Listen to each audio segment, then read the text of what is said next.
Hello and welcome back to the new player series for Crusader Kings 2. So last time we had basically a look at battle in depth, and this time we're going to win the war. But first of all, we're going to check whether we are a commander. And we're going to just select the army here. We can do the bounding box or we can just click it.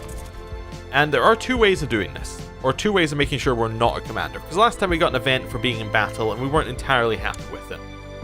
So we can either do this, and we can see all the different people who are sub-commanders here, and we are one of them. And we could change it like that. We could change it like, which one is it? It's this one. We click this little sword here, and that would change who leads this sub-unit.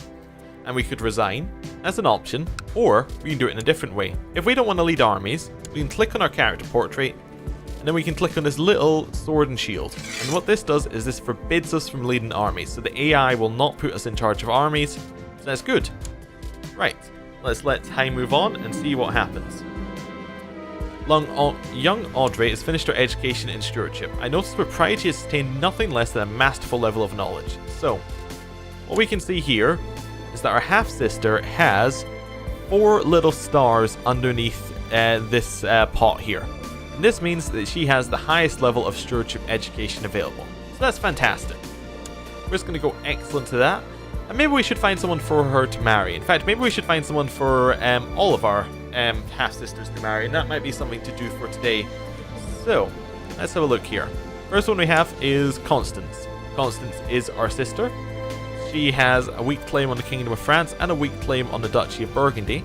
But we can use Constance to hopefully get ourselves some alliances with some powerful people. So what do we need to do? Well, we need to find characters. We're going to do it through here because we're looking for a very specific type of person. We're going to click Search All. In case you don't know where Find Characters is, it's right down there in the corner, or you click full stop as or period as your shortcut for that. And you go to Search All. Now, we could load a filter that I made earlier, allowing us to find different people. What we're going to do is we're going to do this manually. We're searching for a man. Fairly straightforward. We want someone she can marry. He has to not be in prison. Now, why does he have to not be in prison? Well, because you can't marry someone while you're in prison in the game, basically. He has to not be married. Fairly self-explanatory there. If he's married, that's not going to work. Now, we want an alliance. This means that he has to be a ruler. Because, well, he doesn't have to be a ruler. He has to be a ruler, or he has to be related to a ruler. We're just going to choose ruler because it makes it easier to search for. Means you can't search for he's just related to. Although, what we could do instead of selecting ruler is we could select great house, and we could say yes, and that means that they are part of a great house. In fact, that might be what we do. And great house means that they are nobility, so they're likely related to a ruler. Actually, no, we're going to go for any right now in great house, and we're just going to select yes on the ruler. And the reason we're going to do that is there might be an amazing ruler out there, and I just want to make sure that we find that person. Right. Diplo range. We're going to go for no. Yes, sorry. What this one means is that they are in range for us to actually do diplomatic actions with. So basically in the game, say you are in Iceland, you're not going to be able to do diplomatic relations with this island down here in India. So it's just worth filtering out all those people. We're not going to be able to get a marriage, and even if we did, what would the purpose be? They're so far away. Right. Next one, join court. Doesn't matter. They're not trying to join our court, we're just trying to marry our sister to them. Religion. Well, we'd prefer them to be my religious group, at the very least. Culture, don't really care. Adult, yes, you can't marry a child. Right, and then great house is, we're going to stick with any right now, but we may change it if we don't find any suitable candidates. So, we're going to select rank. Let's see who we got. So first one up, we got the Pope. Can't marry the Pope. Ecumenical Patriarch. Can't marry them. The Duke of Deria. So, this guy seems reasonable. He is in Thwice, which I think is in England. If we click this little shield. Yeah, okay. So he controls that much land. That's a reasonable person. That's a bit of land that he controls. He's currently in a war, though, by the looks of it. He's being sieged. Let's see what's happening to him. He's defending against Duke William the Bastard in Norman Conquest, and he's defending against King Harold Hard Raid in Norwegian Invasion. Now, both of these don't really matter in terms of marrying him, because he himself is not going to lose any land. he is simply going to have a new liege above him. So that's fine. So he's an option. He's definitely an option. He's also 22, so that means they're likely to have children. And he doesn't really have any negative traits. He doesn't have, like, a horrible disease. He's generally quite a good guy. So we'll keep him in mind. Next one is Mislav of Novgorod. So he is up here. He's quite far away.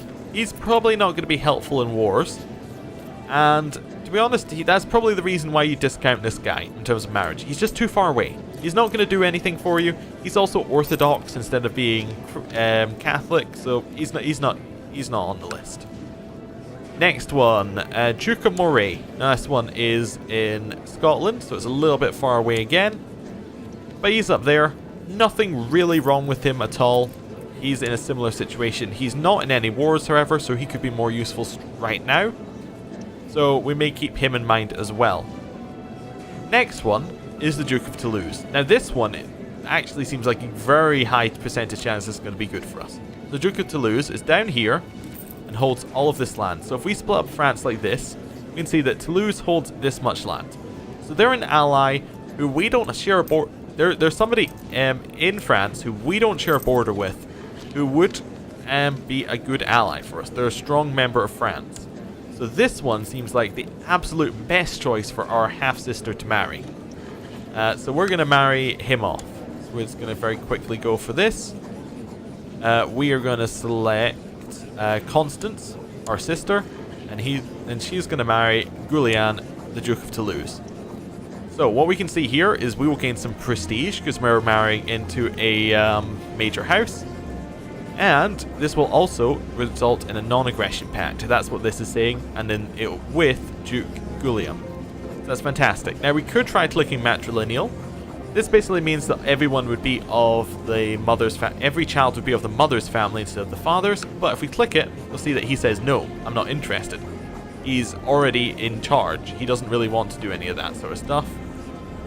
He doesn't want to, lose his dynasty being in charge of everything. So we're going to untick it. We're going to say yes. He'll say yes because he likes us. The age of Constance is fine. The skills of Constance is fine. He gets prestige from it because we are a major house. And we have similar political concerns. We have similar likely enemies in, like, Aquitaine being between us as a similar enemy. So he's okay with it. And then there's a base reluctance he has to overcome of 3. We more than go past it with the number of pluses. So we're going to say yes. Right. Now, we do have another sister. We have Audrey. She will also provide us the same alliances. So, we want to marry her off. Now, we could marry her to twice, to Moray, to all the same ones. Let's keep going down. Let's see if we can find anyone else. So, we got a Hungarian. We're going to avoid anyone who sounds too far away. We've got a captain of the Saxon band. So, this is a mercenary company here. And generally, they're not as useful because I don't think you can call them into wars, so that's not that useful. Patriarch of the East, not useful because, well, both of these two aren't useful because basically they're religious fellows. They're not going to marry. Captain, he is a mercenary captain. And we can go down a bit and we see most of these guys are now captain. So these guys are all mercenary captains. We're not going to marry into them.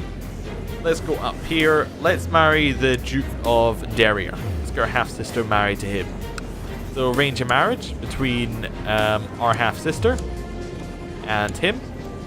He will say yes because he gets some prestige from it. He gets us a non-aggression pact. If we hover over, he likes us. He likes her age. He likes her skills. He likes the prestige. Perfect. Let's go for it.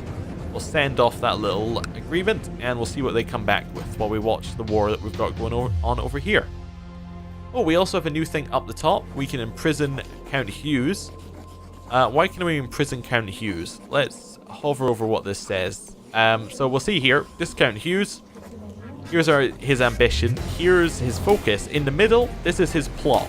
So right now, he's trying to fabricate a claim on the Duchy of Burgundy. So he's trying to get a claim on our titles. So he would ideally, I suppose, like to take over our titles. So we're not very happy about that. If we have a look here, we could try and imprison him. We would have a 50% chance of succeeding, and if we did, that would result in us having him in prison. If we did not succeed, he would raise his flags in rebellion against us. But you'll see right down here, right down in the corner, we have the council votes no. And if we click on it, we can see how the council would vote. So we vote yes. This guy, the guy who we would be trying to imprison, would obviously vote no, because we'd be trying to imprison him. And the rest of our vassals would vote no, because they have no, like, they don't want us imprisoning anybody, basically. They don't want us doing this to them. So the council votes no. And the reason the council gets to vote on that is in our laws, in our council laws, we can see the council have the ability to imprison. They have influence over imprisonment. Now we could do this anyway, and the council would all get a -10 opinion penalty on us, because that's the way tyranny works. And if we were to then imprison another person, they would get another 10, and that would stack. And I believe it's for 10 years. So it's a fairly major penalty. Right, so we're not going to imprison him. We might want him to stop his plot, so we can click here, end plot. He would say no. Why? He doesn't want to. Fair enough. Now, we did take the focus of intrigue. So what we can do here is we can spy on Hughes, and this might allow us to do something to convince him a little bit more sneakily to stay out of the war. So that's what we're going to do. We're going to spy on him and see what we can find out. Right. Anything else we need to worry about? I don't really think so. Actually, we have this one, which is we need a new commander. So we'll scroll down here. We'll put in a new commander. Who do we have? We have a spy master, we have a steward, we have our cousin, and we have a court chaplain. Our cousin should probably win by default, but he's craven. I think we already did this, didn't we? So basically, yeah, we have nobody who's good at being a commander. Right. Now we get the event telling us we are spying on someone. I and my trusted snoops and sneaks will keep a very close eye on the activities of Count Hughes of Charlet. A close eye indeed. Perfect. Right. This guy has accepted marrying our sister, which is great. We're going to get an alliance from him. We're going to right click on his face. We're going to click form alliance, and we will get that. Yes. He'll say yes for much the same reasons he married our sister. Because really that's why he married our sister. He wants the alliance. So we're just going to close all of that down. Wait a little bit. Now we have the guy in England. He might not say yes to an alliance because he didn't have political concerns with us. Let's see what he says. For an alliance, he says yes because he likes us. And that's fair. He's just basically doing it because he likes us. We'll get that done. Right. First guy came back and said yes, he will accept an alliance. Second guy came back and said yes, he will accept an alliance. Cool. What we'll see here is we now have 3 alliances. Fairly good, and we can actually go even further than this. I believe if we split up the realm using the control left click, we can then go press E to go into diplomatic relations map mode, click on ourselves. We'll see all the blue bits are people we have alliances with. So we have a fair amount of alliances. We have people who are fairly nearby. I believe the yellow bits are bits that we have reasons to declare war on, basically. But we'll ignore that for just now. Anyway, back down here to this war. You see we're sieging. And we haven't looted sieging yet, so you click on the army or you put a bounding box over the army. What this will do is this will bring up this screen. Now it looks an awful lot like the province screen, and if I click on this button, you'll see why. It is the province screen. And what this does is it shows you the siege. And sieges work basically, there is morale of the attackers and morale of the defenders. Morale of the attackers never goes down unless you assault. Morale of the defenders ticks down over time. What you can do is you can hover over the morale of the defenders, and it will show you how much morale they have. So they currently have 81% out of 1. So this should probably be out of 100. And then they lose 3.8% every 12 days. And that's how it works. And basically there's a base amount of morale that they get. And then their fort level increases the amount, like, slows down the amount the morale goes down. And then the fact that they are outnumbered by us, we have 4,000, they have 1,400, that basically increases the speed that their morale goes down. And then there are events that happen either way that make morale go either 10% up, 10% down, or make the actual troop numbers go 10% up or 10% down. So basically, it's just a wait and see thing. And then after a certain amount of time, their morale will reach 0. We win the siege. We then move on to the next province in their holdings. So say we win our siege here. This means we will have won a siege against this place. This place will be occupied by us. the enemy will not be able to raise troops from that province, and we will get some war score. Then we'll move on to the next one. So we'll siege that one down, and then we will, once we finish that, same stuff. Now, you'll notice that we have different types of holdings, and this is where the different types of holdings matter. So the first one is a castle, right? It has high fort level because it's well defended. This takes the longest to siege. Once we finish sieging the castle, we can move on to sieging the city. Now the city, because you have to attack the city has lower fort level, but this is okay generally. Well, I suppose we can hover over it and I can show you. Castle, and we see it's base tax, it's tax, and then it's fort level. Its fort level is 5. Sorry, I accidentally hit the side of the screen there. And then if we hover the city, you'll see its fort level is 0.8, but its taxes are higher. So basically the idea is you build the castle has a lot of fort level, it takes a really long time to siege, so that your city can stay safe below. It doesn't really need the fort level, so it can kind of use its resources to get you more tax. That's kind of what this is showing. So once you get past the castle, you can very quickly siege the next things because they weren't really expecting to be sieged. And then if we hover over the temple, it's a little bit more defended to well, it's a mosque actually here, but it's a little bit more defended than the city, but still not quite as well defended as the castle. So, fair enough. Right. We're just going to hover over this actually normally, and we're just going to watch the siege go down. Okay. This is an intrigue event, so this is from our spying on this guy. I found nothing new or useful about Count Hughes of Charolais, but as my shady informant pointed out, there is nothing preventing me from making stuff up. The bigger the lie. Right, so we can say he has an imaginary friend called Bappo. What this does is this continues us spying on him, but the opinion of him goes down, everyone's opinion of him goes down by 10, but there's a chance he finds out, and that would lower his opinion of us. The next one is, I need something real. So what this will do is this will carry on the spying on event, but will not do the thing where he could find out stuff. This does not basically give him a chance of finding out anything. Or we can say, no, I think it is time to spy on someone else. What this does is this ends the event tree for intrigue for this guy, and we can then use the spy on thing against somebody else. We're gonna say he has an imaginary friend called Bappo. This lowers people's opinions of him, so he's less likely to get people in his plot to fabricate a claim. And generally we don't care if he doesn't like us too much because he's trying to fabricate a claim against us. He's doing something actively against us, so we don't care. We're just trying to stop him right now. We'll see if we've watched this. Basically the morale has been going down every 12 days. I devote myself to the service of the church and eradicating her enemies. I have not yet fallen to any of the mortal sins, nor do I shy away from danger. I am Galahad. Okay, so we get True Christian Knight popping up. This is basically a thing that will be true for us for, I think, forever, or until we get an event saying otherwise. So what this does is this gives us monthly piety, gives us temple vassal opinion, and it gives us 50 prestige just for getting it. And what this will be, I think this is part of the society's one. I could be wrong, but I think this is because we're part of the Christian society and we're following all of its traits in that we only have good positive things, we only have virtues with us, we are diligent, we're chaste, and we don't have any of the negatives, like we're not lustful or anything like that.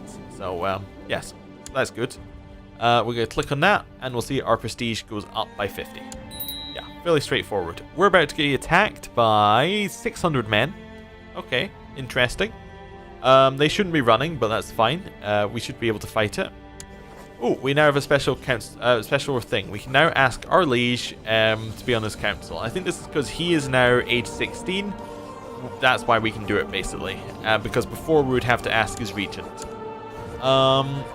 Actually, I don't think you can ask the regent. So I think before we just had no chance, but now we could ask the king. We have 15 martial. We're a reasonably good person at martial. We have 14 intrigue. I think it's worth asking our liege. We are a powerful vassal. There's a chance he says yes. So we'll ask our liege, can we be on your council? Let's see what he says. My request to be to join the council will be considered, he says. Good news. Okay. That is somebody died in battle against Robert. Not that important. Oh, we're against 10,000 men this time. I guess if we click down here in the bottom right. Nope. he didn't get anyone else in the war, so we're just against more men this time. It says that there's only... Yeah, if we hover over this bit, it says that there is only 2,300 people against us, but there are other people in this battle. Maybe there are people who are hostile to us, so say they're in another holy war, maybe they're hostile to us, or they're declaring wars for the same stuff. They could join the battle against us. So yeah, we lost that fairly heavily. Fairly heavily. So our ally may lose their war. What war are we in again? The Barcelonian Holy War for Barcelona. So what happens if our ally loses the war?